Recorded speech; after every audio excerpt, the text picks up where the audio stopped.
Roadshows and Stuff. I'm your host, Doug McLean. Frank Mancina, what's going on? What do you think is going to happen in the future? Yeah, I mean, either way, the children are our future. I mean, they're our future leaders, and that's why I commit so much personal time. Was that a Michael Jackson song? Yeah, no, but that's why I spend so much time with America's youth, North America's youth, Canadian youth as well. Thank you. Oh, are we starting? Yeah. Hello, everyone, and welcome to our special final season closing edition of podcasts and stuff. Wait, what are we called? Roadshows and Stuff. Doug, I'd probably just say the holiday special for Roadshows. Holiday special. What did I call it? I don't know. You went on. That's it didn't make sense. I think I have, holiday. But today's topic is fascinating, instructive, mesmerizing, and I think people are going to walk away, for those who haven't already, from this knowing a lot more than they did before they accidentally tuned into us. And why is today's show important, Frank? Fill us in. Well, Doug, we're going to talk about the road shows and what happens in the off season. Obviously, Christmas is around the corner. So, what do we do with the trailers? Many holidays are around the corner. That's right, Doug. I don't recognize just Christmas. Good. What other holidays? Thank you. Yeah. So being in mobile marketing, or what do we call it? Mobile experiential marketing, Doug. Mobile experiential marketing, a lot of programs that are on the road. We're headquartered. Can I give away our world headquarters, North American? We've already done that, yeah. We have. Okay, we're in Detroit, Michigan, basically. So that's where our fleet is stationed. A lot of things to take into consideration. Obviously, people have to go home for the holidays. No, not necessarily have to, but like to. It's one of those times of the year you can be with friends and family, one of the few excuses you have. So we accommodate that, obviously, openly, freely, and willingly. And quite frankly, it coincides with a lot of programs going down anyway, because the question always is, who's going to attend on Christmas or New Year's or any other major holiday that we have here? So because of that, we usually go down, depending on the program, 2, 3, sometimes as many as 4 weeks. 4 weeks, yeah. Yeah. Really, yeah. It depends. Like you said, it depends on the program, right? You do have some medical tours, like medical clinics that are open during the holidays that we have to cover. But for the most part, a large majority of our drivers are they take time off. They're home with their family. We realize everyone has a life, right? So it's important. It's an important time. And what are some of the logistical challenges with that? Obviously, we operate throughout North America. Yeah. So, if we have a trailer in, let's say, California, you're not going to bring it all the way to no, of course not, Michigan, right? So it's just finding storage in different locations. If there's maintenance that needs to be done on the trailers or the trucks, make sure that's scheduled in with our team. So sometimes clients want to do a refresh too. So maybe it's not just 4 weeks, maybe it's a couple months, right? So just scheduling that into the production world as well. Yeah, it's a good point, because a lot of our clients kind of use that as an excuse to go down for the season, and then they'll re-up in the spring or, late in the winter. And because of that, you can have the vehicle. Well, some don't. Some will go through completely or continually for those few weeks over the holidays. And let's say, using your example, if we had a truck that was in Southern California, we could send it to one of our partners to have repairs done or do things that we normally couldn't do in the normal course, I guess, of continued touring of the country. Axles, suspension, steering, engine, transmission work, or even cosmetic work. Now, you had also alluded to the fact that sometimes we can upgrade interiors. We can repair things like technology, millwork on the interiors, redo carpeting, and take advantage of that time. So that's kind of a determining factor on whether or not we leave a vehicle in market, for lack of a better term, or we bring both the vehicle and the operator back to Michigan to have work done, or back to Windsor, Ontario for that as well. Thank you, Doug. Thank you. Appreciate that. Yeah. Thank you. I wanted our audience and you to know, Frank, I'm going completely off memory today. So I have no notes at all when it comes to this one.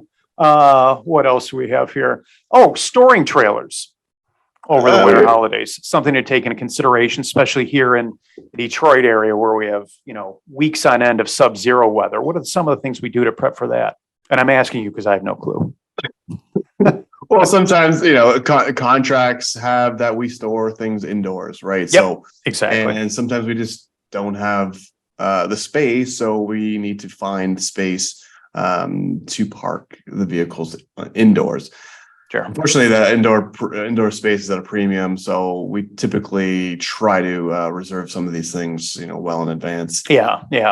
Whether it's in our own building or a partner's facility, and if we can't, and honestly, if it doesn't really affect, the vehicles are built to withstand this type of stuff anyway. Yeah. We will put it in an outside secured lot, and then a week or two prior to relaunch, we go through the entire vehicle, set it up, open up the sides, start all the technology, make sure that nothing's gone awry or nothing's happened, during those multiple weeks of storage. And very rarely do we encounter something.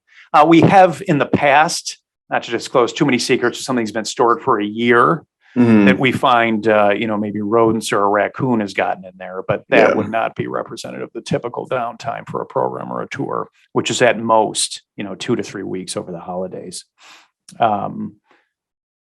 But that's pretty much it, right, Doug? Yeah. So a lot of logistics too, right? Depending on where you're in the country, our account executives are busy working at where the vehicle will be stored, how long it'll be there, just getting basic transportation squared away, flights, hotels. Busy time of year. Busy time of year. A lot of our operators will fly directly from where they're leaving the truck to their homes. They don't obviously all live in Southeast Michigan or Southwest Ontario.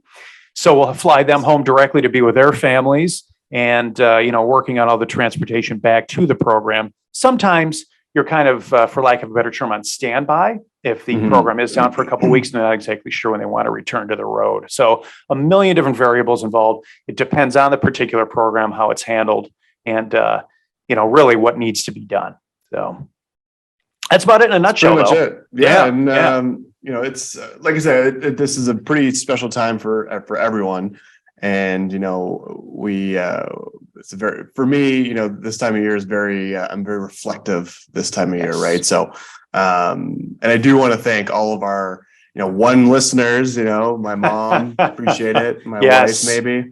Amen. But also all of our coworkers, our drive teams, all of our production staff. They've been fantastic this year. It's been a learning process. Yeah. And it's been a learning process because there's been new roles created and new positions taken. So especially after COVID, we're back in full force, really just ramping up for next spring, next summer. And we say it a lot. It tends to lose meaning, but we really couldn't do anything that we do without our field operators, without our drivers, without our attendants and everybody who's out there day in, day out living on the road. It's a crazy life.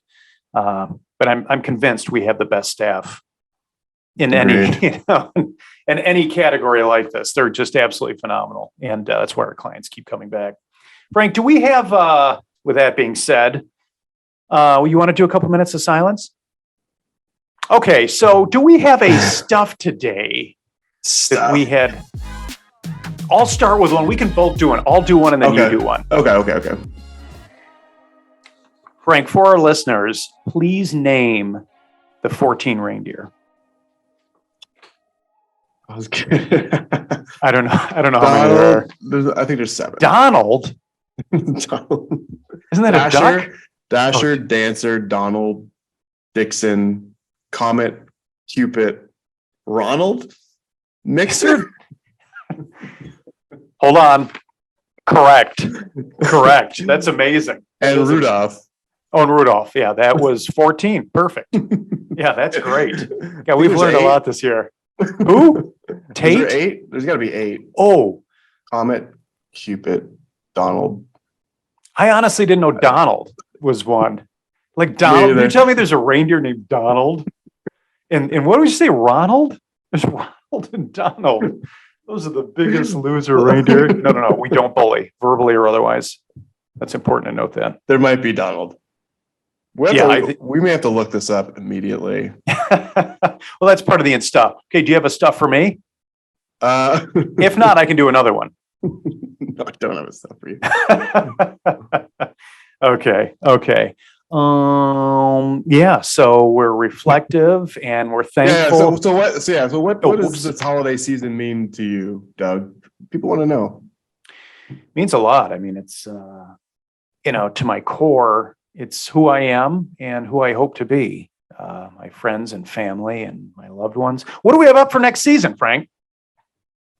We're not sure, Doug. Yeah, we are okay. Still looking for the reindeer here. We are. You're still researching Dasher, that? Dancer, Prancer, Vixen, Comet, Cupid, Donald, and Blitzen. So there's no Ronald. No Ronald. And then Rudolph.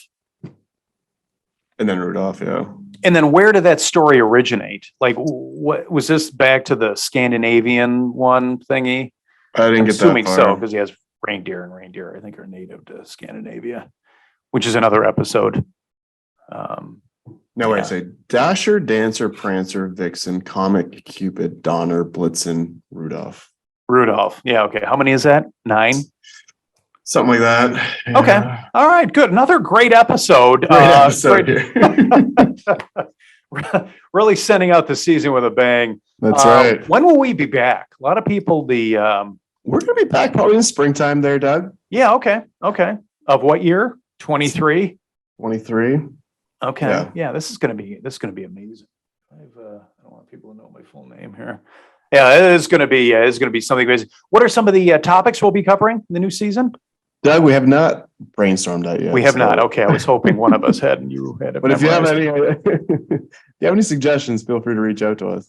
Okay. Yeah, beautiful. So, Frank, thank you for another amazing season. Next season will be season 11, which I can't believe, or 4, which I can't believe we've gotten this far.